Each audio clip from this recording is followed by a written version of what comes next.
students. I, Varna Katyal, is back with the last 3 questions of exercise 5.3 of arithmetic progression.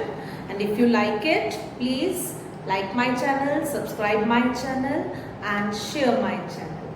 Now, the 17th question, 18th question of exercise 5.3 says that a spiral is made up of successive semicircles with common centers alternatively at A and B, starting with center at A of radii 0.5 centimeter and then 1 centimeter and then 1.5 centimeter.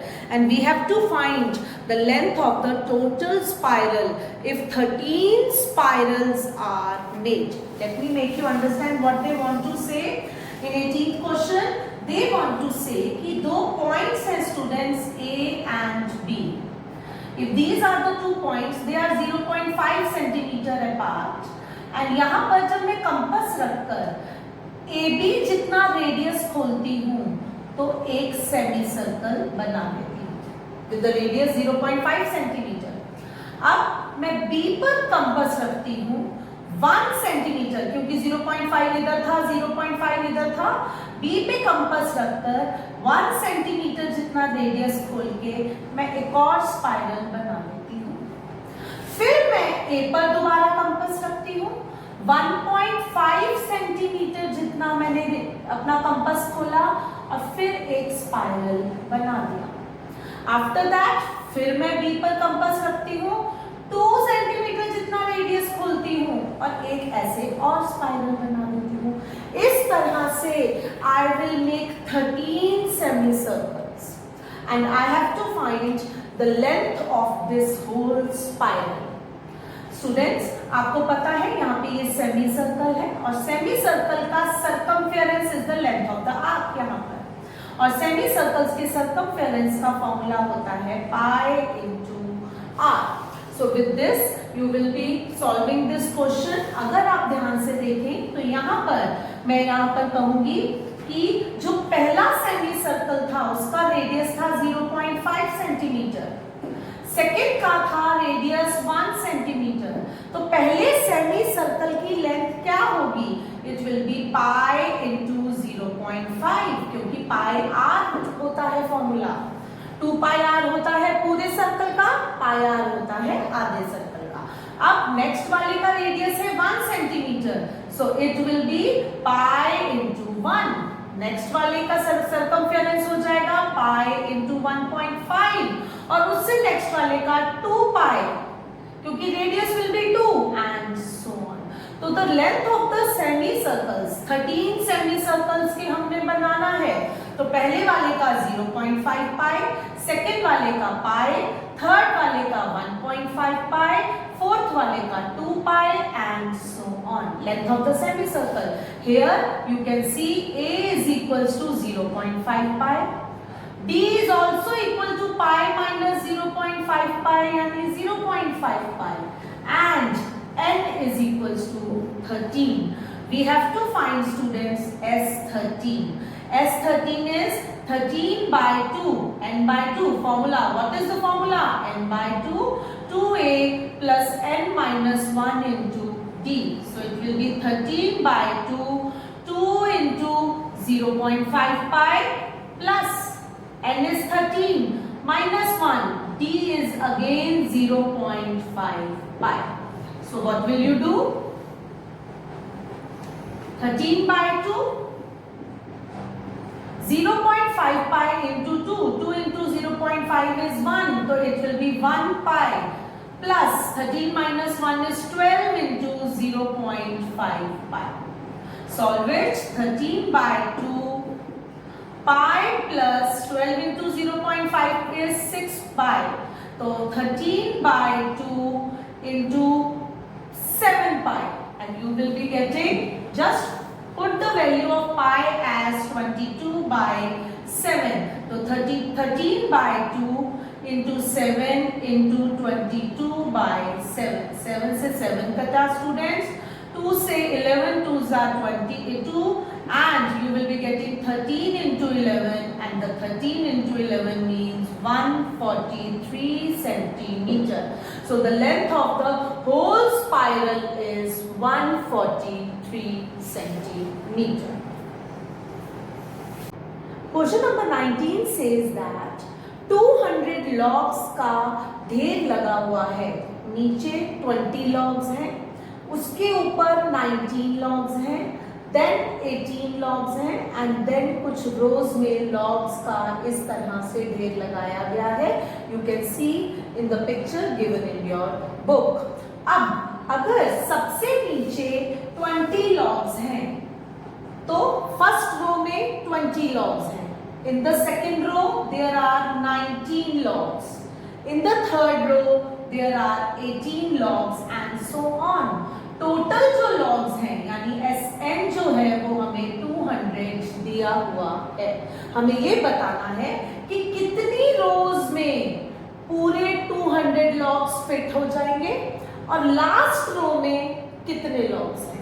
यानी कि मुझे n बताना है कि कितनी रोज में logs fit होंगे और मुझे लास्ट रो में कितने लॉग्स आएंगे. मुझे an बताना है, लास्ट टर्म बतानी है. अगर फर्स्ट टर्म में 20 लॉग्स हैं, सेकंड टर्म में 19, तो an में कितने लॉग्स हैं. Here you can see that a is equals to 20 and d is equals to 19 minus 20 यानी कि -1.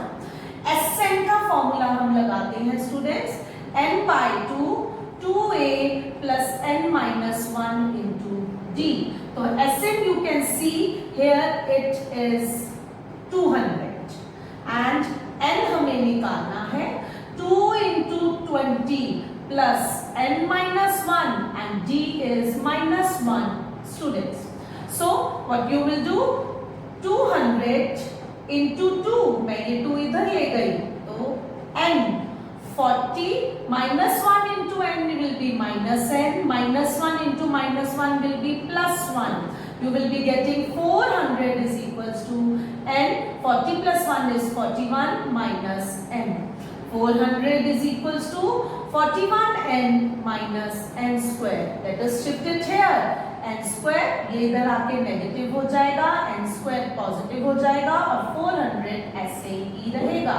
You can see this is a quadratic equation in n. तो मिडिल टर्म स्प्लिटिंग करते हैं स्टूडेंट्स. 400 के इस तरीके से फैक्टर्स करने हैं कि -14 you can see you can factorize 400 like this and you can make the factors by trial and error.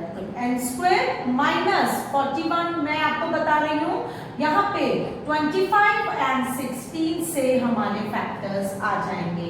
n square minus 25n minus 16n plus 400 is equals to 0. Now let us solve it. हमारे पास आ जाता है n common लिया, n minus 25 minus 16 common लिया, n minus 25 is equals to 0. You will be getting n minus 25 and n minus 16 is equals to 0. It means n is equals to 25 and n is equals to 16. Now what you will be getting, हमारे पास n जो है वो 25 है. दोनों valid numbers हैं. 25 रोज भी हो सकती हैं, 16 रोज भी हो सकती हैं. तो देखते हैं अब हम केस 1. अगर मैं n को 25 ले लेती हूँ स्टूडेंट्स, तो मेरा an यानी कि लास्ट रो में कितने लॉग्स होंगे. It will be a plus n minus 1 into d यानी कि 20 plus 25 minus 1 into minus 1. d is minus 1. 20 plus 24 into minus 1 यानी 20 minus 24 यानी कि minus 4. It means students there are minus 4 logs in the top row which is not possible. कभी भी किस number of logs can never be negative. तो इसीलिए हम यहाँ पे करेंगे कि n is not equal to 25. Case 2 लेते हैं. Case 2 n is equals to 16. तो अगर मैं n को 16 लेती हूँ स्टूडेंट्स, तो my an will be a plus n minus 1 into d यानी कि 20 plus 16 minus 1 into minus 1 यानी 20 plus 15 into minus 1. So So you will be getting 20 minus 15 means 5. So AN is equals to 5 means what? There are 16 rows जिनमें 200 logs fit हो जाएंगे and last row में 5 logs होंगे. Question number 20 कहता है कि in a potato race a bucket is placed at the starting point which is 5 meters from the first potato.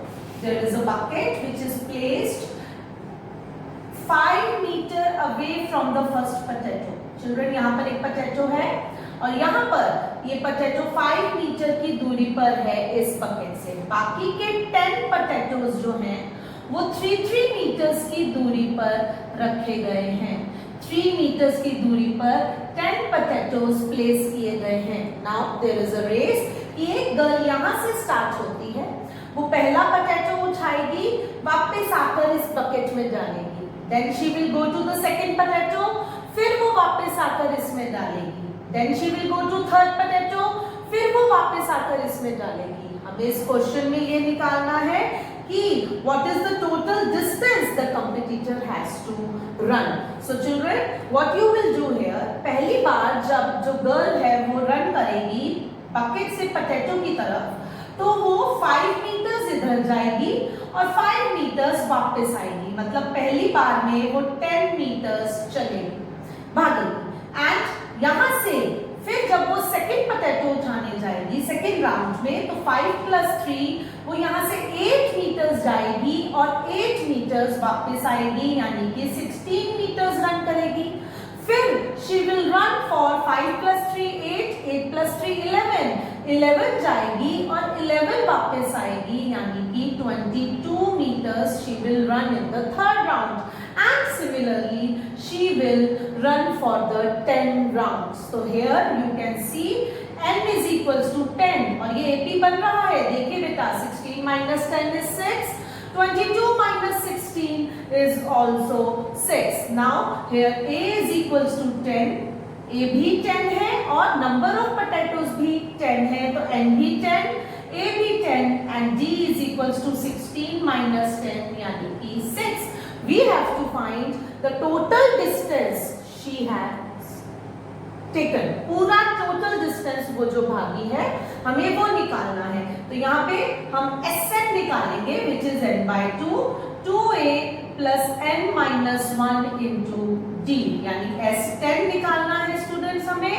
10 by 2, 2 into 10 plus 10 minus 1 into 6. So you will be getting 5. 20 plus 9 into 6 which is equals to 5. 20 plus 54 and you will be getting 5 into 74 children. So the 5, when you multiply 5 into 74 you will be getting 370 meters. यानी कि the girl ran 370 meters in the total race. अगर आपको सारे question समझ में आए हैं, अच्छे लगे हैं, तो प्लीज मेरे चैनल को लाइक कीजिए, सब्सक्राइब कीजिए with the bell icon. Thank you.